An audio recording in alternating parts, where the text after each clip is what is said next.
மதிப்புக்கும் மரியாதைக்கும் உரிய பத்திரிகை நண்பர்கள் அனைவருக்கும் வணக்கம். 2008 ஜெயங்கொண்டான் ஆரம்பித்தது. அன்னிலேருந்து இன்றைக்கி வரைக்கும் எனக்கு மிகப்பெரிய சப்போர்ட் வந்து என்னுடைய ஃப்ரெண்ட்ஸ், பத்திரிகை நண்பர்கள் தான். எந்த படமாக இருந்தாலும் அதுக்கு அந்த அளவுக்கு ஒரு இம்பார்ட்டன்ட் கொடுத்து எனக்கு என்னுடைய படங்களுக்கு அவ்வளோ சப்போர்ட் பண்ண என்றைக்குமே மறக்க முடியாது. ஸோ மீடியா பீப்புள்ஸ், பத்திரிகை நண்பர்கள் அனைவருக்கும் நன்றி. நான் கண்டினியூ பண்ணுறதுக்கு உங்களுடைய ஆதரவு தான் மிகப்பெரிய காரணம். அண்டு வந்து காந்தாரியை பற்றி இங்கே வந்துடும். இது என்னுடைய தயாரிப்பில் உருவான ஒரு திரைப்படம். நிறைய பேசணும், ஏன்னா முத்து கணேஷ் மியூசிக் வந்து சொல்லவே முடியாது. அந்த அளவுக்கு படத்தை வந்து நெக்ஸ்ட் லெவலுக்கு கொண்டு போயிடுச்சு.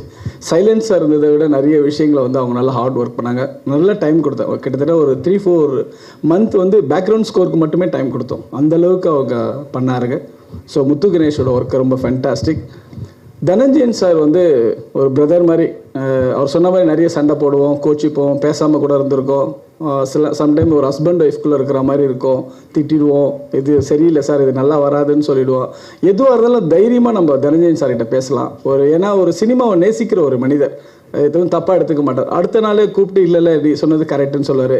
இல்லை அவர் சொன்னது கரெக்டு, நானே போய் சார் சாரி சார், நீங்கள் சொன்ன அந்த ஒரு விஷயம் கரெக்டாக அது வரல சார், நான் திருப்பி அதை ரீஷூட் பண்ணிடுறேன் சார் உங்களுக்காகன்னு சொல்லி குட்டி குட்டி விஷயங்கள், சின்ன அவர்கிட்ட தனஞ்சயன் சார்கிட்ட ரொம்ப பிடிச்ச விஷயம் என்னன்னா, ரொம்ப மைனூட்டாக ஒரு ஸ்மால் திங் கூட வந்து அந்த செட் ஒர்க்கில் வந்து அந்த பின்னாடி அது ரொம்ப அது பீரியடாக தெரியல, அது மட்டும் கொஞ்சம் நம்ம சிஜியில் மாற்றலாம் அப்படின்ற மாதிரி எல்லா விஷயத்தையும் தனஞ்சயன் சார் இன்வால்வ் ஆவார். அது வந்து அந்த படத்தை வந்து நெக்ஸ்ட் லெவலுக்கு கொண்டு போகிறதுக்கு உதவும். இது காந்தாரி வந்து இந்த படத்தை பற்றி ஒரு அறிமுகம் தான் இந்த கூட்டம். இது வந்து இப்படி ஒரு படம் எடுத்திருக்கோம், இப்படி ரெடி ஆகிடுச்சு, ரிலீஸுக்கு ரெடி ஆகிடுச்சு. ஸோ இதுக்கப்புறம் வந்து மியூசிக் லான்ச் இருக்குது, ட்ரெய்லர் இருக்குது, எல்லாமே இருக்குது. ஸோ எல்லாமே நாங்கள் ரெடி ஆகிட்டோம். அண்டு வந்து மிகப்பெரிய சப்போர்ட் வந்து மகேந்திர சார் வந்து ஒரு என்ன சொல்கிறேனே தெரில. அந்த படம் வந்து இந்த அளவுக்கு வந்ததுக்கு காரணம் ஒரு ஃபினான்ஷியர். எந்த வித ஒரு முகம் சுளிக்காமல், எங்கள் பட்ஜெட் கொஞ்சம் அதிகமாக போகும்போது எந்த நேரத்துலையும் ராத்திரியில் போய் கதவு தட்டினா கூட அது எங்கேருந்து வரும்னு அது ஒரு பரம ரகசியம். ஆனால் எங்களுக்கு வந்துடும், ஷூட்டிங் நடந்துடும். ஸோ மகேந்திர சார் வந்து அந்தளவுக்கு ஒரு பெரிய சப்போர்ட்டு. அவருக்கு என் மேலே வச்சுருக்க நம்பிக்கை, கண்டிப்பாக இந்த படம் ரிலீஸ் ஆகும், நம்ம படம் திரும்பி வந்துடும் அப்படின்ற ஒரு நம்பிக்கை. எனக்கு கிட்டத்தட்ட கடந்த ஒரு 5 படங்களாக நான் அவர்கிட்ட வரவு செலவு வச்சிட்ருக்கேன். போன படம் கிரேட் இண்டியன் கிச்சன் ஒரு பெரிய சப்போர்ட் பண்ணார். அந்த படம் நல்ல ஒரு நேம் கிடச்சிது எனக்கு. ஸோ அதுக்கு காரணம் மகேந்திரன் சார், இந்த நேரத்தில் நன்றி. அப்புறம் ஈஸ்வரன் சார் ரெம்பத்தில் கிடைச்ச ஒரு நல்ல நண்பர், அற்புதமான மனிதர், சினிமாவை நேசிக்கிறவர். அவருடைய வியாபாரம் பெரிய அளவில் ரீச் ஆகணும். அண்டு தொல்காப்பியன் ஸ்ரீனி 2 பேருமே வந்து ஸ்டோரி டிஸ்கஷன்லேருந்து எனக்கு அவ்வளோ பெரிய சப்போர்ட்டாக இருந்தாங்க. அண்டு வந்து சிஜி டீம் முக்கியமாக நான் வந்து இந்த படத்தில் வந்து மியூசிக்கு அடுத்தது நான் சொல்லணும்னா சிஜி வெங்கி தான். வெங்கி ஒரு நிமிஷமா, அவங்க அந்த அளவுக்கு பிரமாதமான ஒரு ஒர்க்கர்ஸ். அவங்க ஒரு யங்ஸ்டர்ஸு. சின்ன விஷயங்கள் படத்தில் வந்து நிறைய காக்கா, பாம்பு, வவ்வால், இந்த மாதிரி நிறைய விஷயங்கள் இருக்குது. இது எல்லாமே வந்து ஒரு ரியலிஸ்டிக்காக இல்லைன்னா அந்த படம் ஃபேக் ஆகிடும். ரொம்ப அவ்வளோ டீட்டெயிலாக ஒரு புது பசங்க தைரியமாக நம்பி கொடுத்தோம். ஆனால் அற்புதமாக பண்ணாங்க. ஸோ தேங்க்ஸ் வெங்கி, ரொம்ப நன்றி. அவங்களுக்கு இந்த சமயத்தில் நான் நன்றி சொல்லிக்கிறேன். அண்டு சுசியை பற்றி சொல்லணும். சுசி வந்து நானும் சுசியும் ஒன்றா ஒரே இயரில் டைரக்டர் ஆனோம். ஸோ நான் 2008னா 2009 வெண்ணிலா கபடி குழு. அன்னிலிருந்து நாங்கள் 2 பேரும் தொடர்ந்து டைரக்ட் பண்ணிகிட்ருக்கோம், ப்ரொடியூஸ் பண்ணிகிட்ருக்கோம். சம்டைம்ஸ் அடி வாங்குவோம், திருப்பியும் கீழே விழுவோம், திருப்பியும் எழுந்துப்போம், திருப்பியும் படம் பண்ணுவோம். அவர் சுசி சொன்ன மாதிரி எனக்கு மட்டும் சினிமா இல்லை, சுசிக்கும் அப்படி தான். எங்கள் 2 பேருக்கும் சினிமாவை தவிர வேறு ஒன்றுமே தெரியாது. நாங்கள் கடைசி வரைக்கும் இருந்துகிட்டு தான் இருப்போம். நல்ல படங்களை கொடுப்போம். நிச்சயமாக ஜெயங்கொண்டான் போர், கண்டேன் காதலை, இவன் தந்திரன், பூமராங், இந்த மாதிரி கிரேட் இண்டியன் கிச்சன் மாதிரி நிச்சயமாக இந்த படம் காந்தாரி வந்து ஒரு பெரிய ரீச் கண்டிப்பாக கிடைக்கும். முக்கியமாக இந்த அன்சிகா வந்து இந்த அவ்வளோ ஹார்ட் ஒர்க் பண்ணாங்க. வந்து ஃபைட் சீக்வன்ஸாக இருக்கட்டும், எமோஷ்னலாக இருக்கட்டும், அந்த அளவுக்கு ஹார்ட் ஒர்க் பண்ணாங்க. அன்சிகாவுக்கு நான் இந்த விதத்தில் ரொம்ப நன்றி சொல்கிறேன். ஏன்னா அவங்க இப்போ இங்கே இல்லை, அப்ராடில் இருக்காங்க. ஆடியோ லான்ச்சுக்கு கண்டிப்பாக வருவாங்க. பெரிய அளவுக்கு இந்த படத்தை பற்றி இன்னும் நிறைய டீட்டெயில் சொல்லணும். ஸோ அன்சிகாவுக்கு நான் ரொம்ப நன்றி சொல்லணும். அண்ட் வந்து பிரவீன் சார் சின்ன சப்போர்ட்டாக இருந்தாலும் அந்த படத்தை பற்றி அவ்வளோ அப்ரிஷியேட் பண்ணி சொன்னார். அவருக்கும் நன்றி. முக்கியமாக இந்த கடைசி காலகட்டத்தில் இந்த படத்தை கம்ப்ளீட் பண்ணுறதுக்கு ஒரு சின்ன இது தேவைப்படும். அதுதான் பெரிய சப்போர்ட்டாக எனக்கு வந்து ரிஷி. அவர் காசிதன் கடவுள் வந்து ஒரு நல்ல நண்பர். அவர் பெரிய சப்போர்ட் பண்ணார். ஸோ இந்த படத்துக்கு ஒரு கோ டைரக்டர் மாதிரி, ஒரு எக்ஸிக்யூட்டிவ் ப்ரொடியூசர் மாதிரி பக்கத்தில் இருந்து என்ன வேணுமோ எல்லா உதவியும் பண்ணி கொடுத்தாரு. இந்த நேரத்தில் ரிஷிக்கும், அவர் ரவி சாருக்கும், அண்டு ராதா சார், அண்டு எல்லா நண்பர்களுக்கும் நான் நன்றி சொல்கிறேன். கோபி சாருக்கு, பிரதீப், எல்லாருக்கும். அண்டு இந்த படம் இன்னும் நிறைய பேசும். படம் பாருங்கள், நிச்சயமாக எல்லாருக்கும் ரொம்ப பிடிக்கும். இவ்வளோ நேரம் வந்து இந்த காந்தாரி படத்தை பற்றின ஒரு அறிமுகத்துக்கு வந்து வேற ஒரு மீட்டிங் முடிச்சுட்டு அங்கேருந்து இங்கே வந்து இதை கவர் பண்ணி இதை மக்கள்கிட்ட கொண்டு போய் சேர்க்குற உங்களுக்கு என் சிறந்தாழ்ந்த நன்றிகள். வணக்கம். அனைத்து ஊடக நண்பர்களுக்கும் இனிய மாலை வணக்கம். கண்ணன் அவர்களுக்கு வாழ்த்துக்கள். காந்தாரி திரைப்படம் ஜூலை வெளியாக நீங்கள் போட்டு இன்றைக்கி நம்ம முன்னாடி டீசர் அண்ட் அந்த மேக்கிங் காமிச்சிருக்காரு. அவருக்கு என்னுடைய வாழ்த்துக்கள். முடிங்க கண்ணன், உட்காருங்க, கொஞ்சம் பேசணும். வாழ்த்து சொல்லுங்கள். கண்ணன் கூட நான் கிட்டத்தட்ட 15 வருஷம் பழக்கம். 2008 ஆரம்பித்து இப்போ 15 வருஷம் தாண்டி கண்டேன் காதலில் ஆரம்பித்து நான் கண்டேன் கண்ணனை 2008 இன்னும் ஜான்சன். அப்போத்துலேருந்து இப்போ வரையும் நானும் அவரும் பிரிய முடியல. அந்த ஒரு என்ன சொல்கிறது, ரொமான்ஸ் பண்ணிகிட்ருக்கோம். 2 பேருக்கும் சண்டை நடக்கும், 2 பேருக்கும் அன்பு சண்டை எல்லாம் நடக்கும். ஆனாலும் அவரை மாதிரி ஒரு ரிலன்ட்லெஸ் பேஷனேட் ஃபிலிம் மேக்கரை பார்க்க முடியாது. ஒரு சினிமா எடுக்கிறத வந்து எனக்கு பிடிச்சது இதுதான், எனக்கு இதுதான் தெரியும், நான் இதை வந்து பண்ணுவேன் அப்படின்னு சொல்லிட்டு ரொம்ப ரிலன்ட்லெஸ்லாம் அவ்வளோ சேலஞ்சஸில் படம் பண்ணிகிட்டே இருப்பார். எனக்கு அவர் பார்க்கும்போதே ரொம்ப ஆச்சரியமாக இருக்கும். இந்தளவு கான்ஃபிடென்ஸ், இந்தளவு ஒரு நம்பிக்கை, தன் மீது நம்பிக்கை. நானே பணம் போட்டு, நானே பணம் ஃபைனான்ஸ் வாங்கி, நான் எப்படியோ யாருக்கிட்டையாவது போய் ரிக்வெஸ்ட் பண்ணி ஒரு படம் எடுப்பேன், அது மூலமாக வெளியில் வந்துடுவேன், அடுத்த கட்ட இன்னொரு படம் ஆரம்பிப்பேன் அப்படின்னு சொல்லிட்டு ஒரு பேஷனேட்டாக ரிலன்ட்லெஸ்ஸாக கண்டினியூஸாக ஒர்க் பண்ணுற ஒரு ஃபிலிம் மேக்கராக கண்ணனை பார்க்குறேன். Kannan is truly an inspiration எனக்கு. நான் அந்தளவு ரிலன்ட்லெஸ்லாம் கிடையாது. நான் ரொம்ப பயப்படுவேன், ரொம்ப யோசிச்சுட்டே இருப்பேன். நான் யோசிக்கிறதுக்குள்ள ஒரு படம் பண்ணி முடிச்சிருவார். அந்தளவு ஸ்பீடு கண்ணனுடைய ஸ்பீடு. காந்தாரி பொறுத்தவரையும் வந்து முதல்ல நான் வந்து தொல்காப்பியனுக்கு வாழ்த்து சொல்லணும். தொல்காப்பி இந்த படத்தினுடைய கதை வந்து என்கிட்ட வந்து ஒரு தடவை சொன்னார். அவர் காந்தாரின்னு சொல்லலை, அவர் வேற ஒரு கதை ஒன்று வச்சுருந்தார். ஒரு டைட்டில் வேற ஒன்று வச்சுட்டு, டைட்டிலே இல்லை, ஒரு ஸ்டோரி ஒன்று கொடுத்தாரு. தொல்காப்பியன் எழுந்துங்க, இங்கே வாங்க, எல்லோரும் மீடியா முன்னாடி உங்களுக்கு தெரியட்டும், எல்லாருக்கும் இங்கே வாங்க, ஸ்டேஜுக்கு வாங்க. அவர் வந்து ரொம்ப என்கிட்ட வந்து என்ன சொன்னார், நான் சினிமாக்காக கதை எழுதணும், ரொம்ப நாள் ஆசை சார். நான் வந்து நிறைய கிரிட்டிக்ஸ் எல்லாம் பண்ணியிருக்காரு, நிறைய ஃபேஸ்புக்கிலலாம் அவர் எழுதியிருக்காரு. இந்த நேரத்தில் ஜெகன் சாருக்கு நான் ஒன்று சொல்லினோம், நான் கிரிட்டிக்கெல்லாம் பண்ணுறது இல்லைங்க. நான் எங்கேயுமே கிரிட்டிக் பண்ணதே இல்லை. என்னோடய ட்வீட்டில் கூட நான் கிரிட்டிக் பண்ண மாட்டேன். ஒரு வார்த்தை கூட, ஒரு படத்தை கூட நான் கிரிட்டிசைஸ் பண்ண மாட்டேன். படம் பார்த்து நல்லா இல்லைனாலும் நான் அப்படியே சைலண்ட்டாக அப்படியே எஸ்கேப் ஆகி போயிடுவேன்.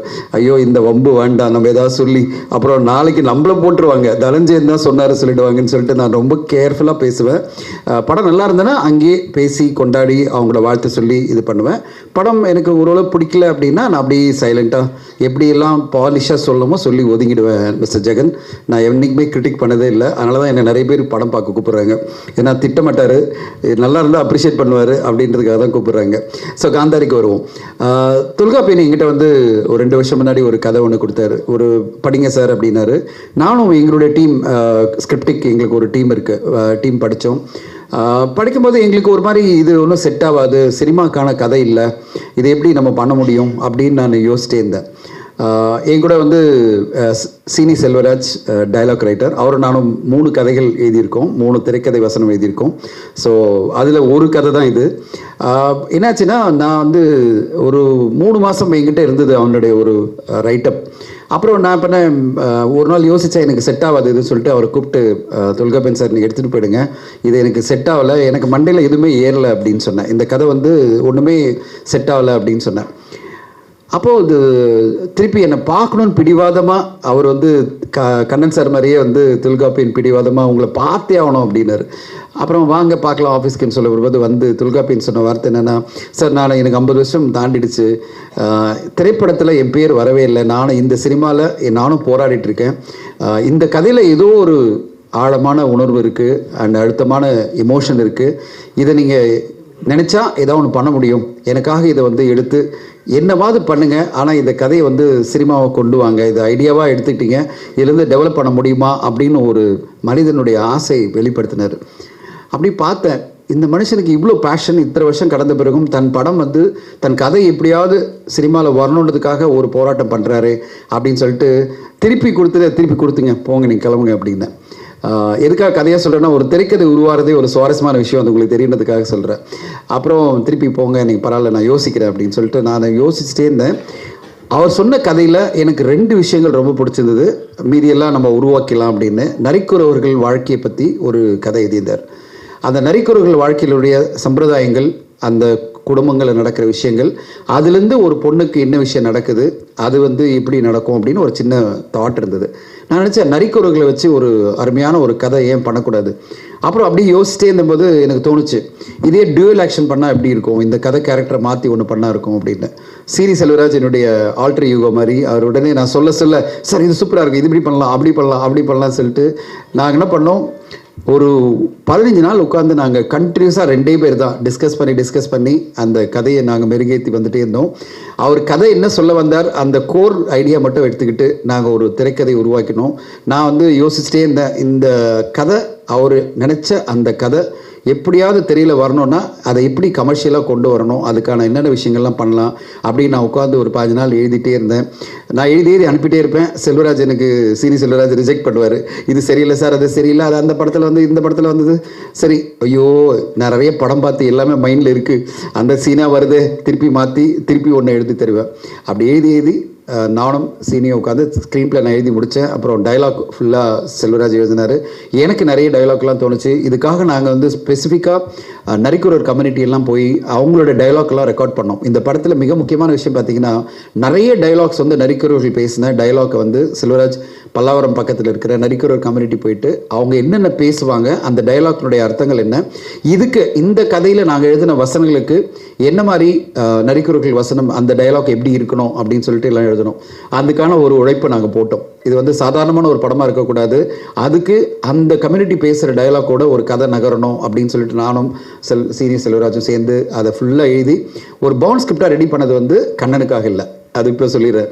நான் எழுதி பவுண்ட் ஸ்கிரிப்ட் ரெடி பண்ணி முடித்த உடனே எங்கள் 2 பேரும் ரொம்ப எக்ஸைட் ஆகிட்டோம்.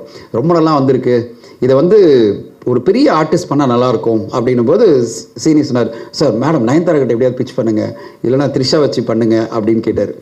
சரி நம்ம பிச் பண்ண ஆரம்பிப்போம் அப்படின்னு சொல்லிட்டு நான் ஆரம்பித்து நான் நயன்தாரா மேடத்துக்கு பிச் பண்ணலாம் அப்படின்னு சொல்லிட்டு நான் அதுக்கான எஃபர்ட் போயிட்டே இருக்கும்போது திடீர்னு ஒரு ஃபோன் அடிக்குது. Mister R Kannan.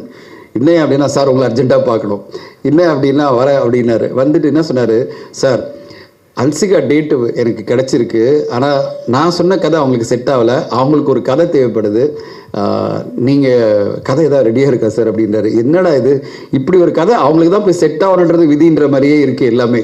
நான் சொன்னேன், சரி நான் சொல்கிறேன், கதை சொல்கிறேன், நீங்கள் கேட்குறீங்களா அப்படின்னேன். நான் சொன்ன உடனே நான் கதை சொல்லி 15 நிமிஷமே சொல்கிறாரு, சார் சூப்பராக இருக்குது சார், இனிமேல் நீங்கள் எனக்கு சொல்லாதீங்க, நீங்கள் வாங்க அன்சிகாவுக்கு சொல்லுங்கன்றார். நான் அது இன்னும் வர சொல்கிறேன் அப்படின்னு, நான் உனக்கு சொல்கிறேன் நீ போய் சொல்லுப்பாருண்ணா. இல்லை நீங்கள் வாங்கினாரு. ஸோ நானும் கண்ணன் அவர்களும் பாம்பே போயிட்டு அன்சிகாவுக்கு போகும்போது அன்சிகா என்ன நினச்சாங்க, தயாரிப்பாளர் தனஞ்சன் இதுக்கு வராரு, டைரக்டர் தானே வரணும் அப்படின்ன உடனே கண்ணன் சொல்கிறார், அவர் தான் ஸ்க்ரீன் பிளே டைலாக்லாம் சொல்லியிருக்காரு அப்படின்னாரா. அன்சிகா கேட்டாங்க, நீங்கள் கதை சொல்ல போகிறீங்களா? ஆமாம் மேடம் நான் தான் சொல்ல போகிறேன் அப்படின்னு. சொல்லுங்கள் அப்படின்னாங்க. But I have to appreciate her. கிட்டத்தட்ட 2.5 hours I was narrating the story. நான் ஸ்டாப்பாக she was sitting and listening. எனக்கு அதுதான் ஆச்சரியமாக இருந்தது. அதாவது ஒரே ரீசனாக நான் இங்கிலீஷில் நரேட் பண்ணுறேன், ஷி குட் ஃபாலோ. தமிழில் நரேட் பண்ணல, நாங்கள் கண்டினியூஸாக சீன் பை சீன் இங்கிலீஷில் நரேட் பண்ணுறேன். At the end of 2.5 hours அவங்க கேட்ட ஒரே கேள்வி, சார் சூப்பராக வந்திருக்கு கதை, ரொம்ப பிடிச்சிருக்கு எனக்கு, ஒன்று இது பிரம்மாண்டமான மேக்கிங் இருக்குது, இவ்வளோ மேக்கிங் எஃபர்ட் இருக்குது, நான் இவ்வளோ உழைப்பு கொடுக்க வேண்டியிருக்கு, இது கண்ணன் சாரால் எக்ஸிக்யூட் பண்ண முடியுமா, அதாவது ஃபைனான்ஷியலி இவ்வளோ பெரிய பட்ஜெட்டு இவ்வளோ பெரிய மேக்கிங் இருக்குது, இதெல்லாம் அவரால் பண்ண முடியுமா? நான் எங்கிட்ட அவர் வந்தப்போ வேற ஒரு கதை சொன்னார், அது செட் ஆகலை, ஆனால் அக்ரிமெண்ட் போட்டுட்டோம், ஆனால் இப்போ இந்த கதையை எடுக்கணும்னா இந்த அளவு பட்ஜெட் தேவைப்படுமே, இதெல்லாம் பண்ண முடியுமான்னா நம்ம கண்ணன் சார்கிட்ட ஒன்றே ஒன்று தான், எப்போவுமே எஸ் சார் பண்ணிடலாம் சார் அப்படி தான் சொல்லுவார். அவர் உடனே என்ன சொன்னார் அன்சிகா கிட்ட, நான் பண்ணிடுறேன் மேடம் கவலைப்படாதீங்க, உங்களுக்கு கதை ஓகே தானே அப்படின்னா, ஐயோ கதை சூப்பராக இருக்குது நான் பண்ணிடுறேன் அப்படின்னு சொல்லிட்டு அன்றைக்கி ஆரம்பித்து, அது பிறகு நாங்கள் ஷூட்டிங் ஆரம்பித்தப்போலாம் எக்ஸைட்டிங். ஷூட்டிங் ஆரம்பித்த ஃபஸ்ட் டே என்கிட்ட சொல்கிறாங்க, எனக்கு இந்த சீன்ஸ்லாம் எனக்கு உடன்பாடு இல்லை, இந்த கதையில் இந்த இது எனக்கு சில மாற்றணும் சொல்லி அன்றைக்கி திருப்பி உட்காந்து நாங்கள் அவங்க நல்ல வேலிடான சில ஐடியாலாம் சொன்னாங்க. ஏன்னா அப்போ தான் அவங்களுக்கு தோணுது சில விஷயங்கள்லாம் இது பண்ணால் நல்லா இருக்குமே என்ன. But we are very very accommodative. நாங்கள் வந்து பிடிவாதமாக இப்படி சொன்னால் இப்படி மாற்ற முடியல. ஷூட்டிங் ஸ்பாட்டில் உட்காந்துருக்கேன், என்கிட்ட வந்து அன்சிகாவும் அவங்க அம்மா சொல்லும்போது இல்லை இது எங்களுக்கு ஒத்து வராது, இந்த பேட்டர்னை கொஞ்சம் மாற்றினா நல்லாயிருக்கும், இந்த இதுக்கு நான் வர முடியாது. என்ன பிகாஸ் அப்போ தான் அவங்க மேரேஜ் ஆகுது. அவங்க சொல்கிறாங்க மேரேஜுக்கு நான் போகிறேன், இப்போ போய் இந்த சீன்லாம் நான் பண்ண முடியாது அப்படின்னு சொன்ன உடனே சரி மேரேஜுக்கு போகும்போது உங்களால் இந்த சீன்ஸ்லாம் பண்ண முடியாதுல்ல, அப்போ நான் மாற்றுறேன் அப்படின்னு சொல்லிட்டு ஒன் டேயில் உட்காந்து நானும் சீனியும் உட்காந்துட்டு திருப்பி கிட்டத்தட்ட ஒரு 18-20 சீனை ரீரைட் அவங்களுக்காக. அவங்களுடைய வாழ்க்கை தரம் மாறும்போது சில விஷயங்கள் பண்ண முடியாது அவங்களால, சரின்னு சொல்லிட்டு அதெல்லாம் மாற்றி அது பிறகு ஒரு பக்கா ஸ்கிரிப்டாக எடுத்து அந்த என்டையர் டீமுக்கு டைரக்ட் பண்ணி Kannan, cinematographer Balasubramaniam sir, art director Jijo எல்லாம் ஒன்றா உட்காந்து கதையை நான் நரேட் பண்ணேன். ஒரு ப்ரொஃபஷனலாக எப்படி பண்ணணும்னு நினச்சோன்னா என்டையர் டீம் உட்கார வச்சு சீன் பை சீன் நான் படிச்சுட்டு வந்தேன். இதுதான் சீனு, இதுதான் கதை, ஒரு சீனில் என்னென்ன டயலாக் இருக்கும் அப்படின்னு சொல்லிட்டு ஒரு ப்ரொஃபஷனலாக ஒரு டீமாக ஒரு ஸ்க்ரீன் பிளே ரைட்டர் என்ன பண்ணணுமோ அந்த வேலையை நான் என்னுடைய தரப்புலேருந்து ரொம்ப தெளிவாக டிட்டர்மைண்டாக நான் எல்லாம் பண்ணி அது பிறகு அவங்கள விட்டுட்டேன். அது பிறகு படமாக எப்படி வந்திருக்கு, இந்த ஸ்க்ரீன் பிளே டு ஒரு படம் அப்படின்றது வேறு, அது ஒரு கலை. ஸ்கிரிப்ட் ஸ்க்ரீன் அப்படின்னு சொல்லுவாங்க. நீங்கள் ஸ்கிரிப்டை பிரமாதமாக எழுதினாலும் ஸ்க்ரீன் பிளே என்ன பண்ணாலும் ஸ்க்ரீனில் எப்படி வருதுன்றது ஒரு டைரக்டருடைய கைங்கரியம். அது ஒரு டைரக்டர் எந்த அளவு அதை வந்து டிரான்ஸ்லேட் பண்ணியிருக்காருன்றது நீங்கள் பார்த்து சொல்லணும். கதையாக நீங்கள் பார்த்து சொல்லுங்கள். படமாக பார்க்கும்போது எனக்கு என்னென்னா பரவாயில்ல, நம்ம கதை வந்து இப்படியெல்லாம் எதிர்பார்க்கல, ஏன்னா கண்ணனுக்கு இப்படியெல்லாம் தோணி இருக்கு, நம்ம கதையை வந்து இப்படி மாற்றி பண்ணியிருக்காரு, அது அவருடைய சுதந்திரம். ஏன்னா ஒரு டைரக்டருக்கான ஒரு சுதந்திரத்தை நம்ம வந்து எப்போவுமே விட்டாகணும். ஏன் ஸ்க்ரீன் பிளே இருக்கிற ஒரு ஷாட்டை இப்படி தான் வரணும்னு சொன்னால் அப்போ நான் தான் டைரக்ட் பண்ணணும். ஸோ அது இல்லாமல் நான் கண்ணன்கிட்ட சொன்ன ஒரே விஷயம், இது உன்னுடைய கதைப்பா, நீ கேட்ட நான் கொடுத்துட்டேன், இதுக்கு பிறகு நீங்கள் என்ன மாற்றி கொண்டு வரீங்களோ அது உங்களுடைய ஸ்கிரிப்ட் ஸ்க்ரீன் அப்படின்னு சொல்லியிருக்கேன். அது ஸ்க்ரீனில் வரும்போது அது என்ன மாதிரி ஒரு இம்பேக்டோட வருது, அது உங்களுக்கு எப்படியெல்லாம் அப்பீல் ஆகுதுன்றதை நீங்கள் பார்த்து சொல்லணும். நான் வெயிட் பண்ணிட்டு இருக்கேன். ஒரு ஸ்க்ரீன் பிளேவாக தொல்காப்பியன் அவர்கள் ஆசைப்பட்ட அந்த கதையை ஒரு திரை வடிவத்தில் கொண்டு வரதுக்கு என்னாலான முயற்சிகள் எடுத்தது எனக்கு ரொம்ப சந்தோஷம். என் கூட சீனி செல்வராஜ், வாங்க சீனி செல்வராஜ் அடுத்து 2 படம் இப்போ தான் கதை திரைக்கதை வசனம் எழுதியிருக்காரு, அடுத்து அவரே டைரக்ட் பண்ண போகிறாரு. அண்ட் வெரி டேலண்டட் சீனி செல்வராஜ். அண்ட் அவருக்கும் இந்த படம் வந்து முதல் முறையாக ஸ்க்ரீனில் அவர் பேர் வருதுன்றது அவருக்கு சந்தோஷம், டைலாக் ரைட்டராக. ஸோ எனக்கு என்ன சந்தோஷம்னா நாங்கள் ஒரு பவுண்ட் ஸ்கிரிப்டை கொண்டு போய் கொடுத்து கண்ணன் அதை வந்து டிரான்ஸ்லேட் பண்ணி ஒரு திரைப்படமாக இன்னைக்கு கொண்டு வந்து அந்த டைட்டில் கூட காந்தாரி நாங்கள் வச்சோம். அவர் வேற ஒரு டைட்டில் சொன்னார். அப்புறம் நான் கண்ணன்கிட்ட கால் பண்ணி சொன்னேன், கண்ணன் இந்த கதைக்கு காந்தாரி தான் நல்லாயிருக்கும் அப்படின்னு சொல்லி நான் சொன்னேன். உடனே அவர் ரொம்ப சூப்பராக இருக்குது சார், பண்ணிடலாம் சார் அப்படின்னாரு. ஸோ அந்தளவு அக்கமடேட்டிவாக நாங்கள் எங்கள் சஜஷன்லாம் எடுத்துக்கிட்டு கண்ணன் இப்போ வந்து ஒரு நல்ல என்ன சொல்கிறது கமர்ஷியலாக பார்த்து கண்டிப்பாக என்டர்டெயின் பண்ணுற ஒரு நல்ல படைப்பாக கண்ணன் கொடுத்துருக்காரு நான் எதிர்பார்க்குறேன். அண்ட் இந்த படத்துக்கு இவ்வளோ குவாலிட்டியாக ஒரு மியூசிக் வந்தது வந்து முத்து கணேஷ், அவங்கள ரொம்ப பாராட்டணும். எனக்கு ரொம்ப படம் பார்த்து முடிக்கும்போது எனக்கு என்ன தோணுச்சுன்னா, இந்த மியூசிக் மூலமாக ஒரு கதையை இவ்வளோ எலிவேட் பண்ண முடியுமா, எலிவேட் பண்ணி சூப்பராக ஒரு மியூசிக்காக ஒவ்வொரு சீன்லையுமே எலிவேட் பண்ணி முத்து கணேஷ் பிரமாதப்படுத்தியிருக்காங்க. இந்த படம் அவங்களுக்கு வந்து கண்டிப்பாக ஒரு பேர் வாங்கி கொடுக்குற ஒரு படமாக இருக்கும். பாலசுப்ரமணியம் சாருடைய கேமரா பற்றி சொல்ல வேணாம், ஜிஜோ எடிட்டிங் ரொம்ப ஷார்ப்பாக 2 ஹவர்ஸில் ஒரு படத்தை முடிச்சிருக்காரு. ஒரு ஹாரர் த்ரில்லர், ஒரு ஹாரர், நான் இதை விட என்ன சொல்லலாம், ஒரு எமோஷ்னல் ஹாரர் த்ரில்லர் படத்தை நீங்கள் பார்க்க போகிறீங்க. உங்களுக்கெல்லாம் இந்த கதை, திரைக்கதை, வசனம், மேக்கிங் எல்லாம் பிடிச்சதுன்னா நாங்கள் சந்தோஷப்படுவோம். எங்களோட முயற்சிக்கு நீங்கள் கொடுக்குற ஆதரவாக இருக்கும். வெயிட் பண்ணுறோம். உங்களுக்கு படம் பார்த்த பிறகு நீங்கள் என்ன சொல்ல போகிறீங்க. நான் வந்து சீனிக்கிட்ட சொல்லிகிட்டே இருக்க, பயமாக இருக்குப்பா, நம்ம பேரோட வருது, என்ன மாதிரி உதவாங்க போகிறோமா இல்லை அப்ரிஷியேட் பண்ண போகிறாங்களா, வெயிட் பண்ணி பார்ப்போன்னு வெயிட் பண்ணிகிட்டு இருக்கேன். உங்களுடைய எல்லாருடைய கருத்துக்காகவும் அவளோட காத்திருக்கிறேன். கண்ணனுக்கு வாழ்த்துக்கள். கண்ணனுக்கு சப்போர்ட் பண்ணுற ஃபைனான்சியர்ஸ் எல்லாருக்கும் என்னுடைய நன்றி. கண்ணனுடைய இந்த திரைப்படம் மிகப்பெரிய வெற்றி அடைஞ்சு அவருக்கு அடுத்த கட்டம் கரியரில் போகிறதுக்கு எல்லாமே நல்லா நடந்துக்கணும். கடவுள் அவர் கூட இருக்கணும்னு வாழ்த்துறேன். தேங்க்யூ. மாலை வணக்கம். எதிர்பார்க்காத ஒரு மேடை. ஃப்ரெண்டு பிரவீன், 2 பேரும் ஒரே டேட் ஆஃப் பர்த் 1980-31 யதார்த்தமாக சந்திக்க வந்தேன்.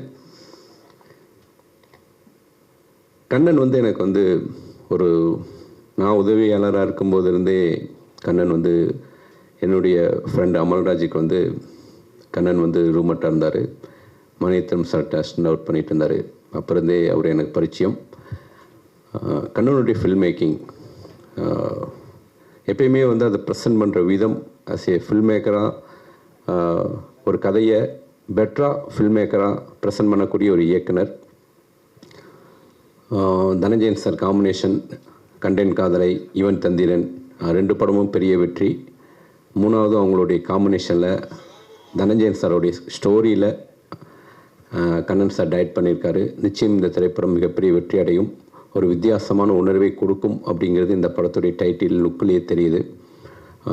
அஸ் எ ஃப்ரெண்டாக கண்ணன் நிறைய வெற்றிகளை அடையணும். சினிமாவை ரொம்ப நேசிக்கக்கூடிய ஒரு மனிதர் கண்ணன். சினிமா முழுக்க சினிமாவை தவிர இந்த உலகத்தில் அவருக்கு எதுவுமே தெரியாது. அப்படிப்பட்ட ஒரு சினிமாவை அதிகம் நேசிக்கக்கூடிய ஒரு மனிதர் தனஞ்சயன் சார். ஒரு படி மேலே கண்ணனை விட சினிமா தான் அவருக்கு எல்லாமே. ஸோ அழகாக ஃபாரினில் போயிட்டு ஜம்முன்னு பொண்ணோட இருக்காமல் சினிமா அது வந்து அவருடைய பேஷன். அதுதான் வந்து அவரை வந்து தினமும் இயக்கிட்டு இருக்குது, தினமும் அவரை வந்து சுறுசுறுப்பாகவும் ஓட வச்சிட்ருக்குது. இன்னமும் நிறைய தமிழ் சினிமாவுக்கு நிறைய கதைகள் நீங்கள் கொடுக்கணும். ஒரு ஏன்னா நான் நிறைய மேடையில் சொல்லியிருக்கேன், இப்போ ஸ்டோரி ரைட்டர்ஸே இல்லாமல் போயிட்டாங்க. ஃபர்ஸ்ட்லாம் பஞ்சு சார் மாதிரி, செல்வராஜ் சார் மாதிரி நிறைய ஸ்டோரி ரைட்டர்ஸ் இருந்தாங்க. ஒரு வருஷத்துக்கு 6 படங்கள் பண்ண இயக்குநர்களாக இருக்காங்க. கண்ணை மூடிட்டு கதையை வாங்கிட்டு போயிட்டே இருப்பாங்க. ஸோ ராஜா சார் சாங் போட்டு கொடுத்துருவார். ஸோ அந்த மாதிரி வந்து படம் பண்ண இயக்குநர்கள், அதுக்கு காரணம் ஸ்டோரி ரைட்டர்ஸ். ஸோ நிறைய திரைப்படங்கள் வந்து தயாரிப்பாளராகவும் வெற்றி பெறணும், ஸ்டோரி ரைட்டராகவும் இயக்குநர்களுக்கு தனஞ்சயன் சார் உதவணும். இந்த திரைப்படம் கண்ணன் சாருக்கு நண்பர் கண்ணனுக்கு இந்த படம் பெரிய வெற்றி அடையணும். எல்லாமல்ல இறைவனை வேண்டிக்கிறேன். நன்றி.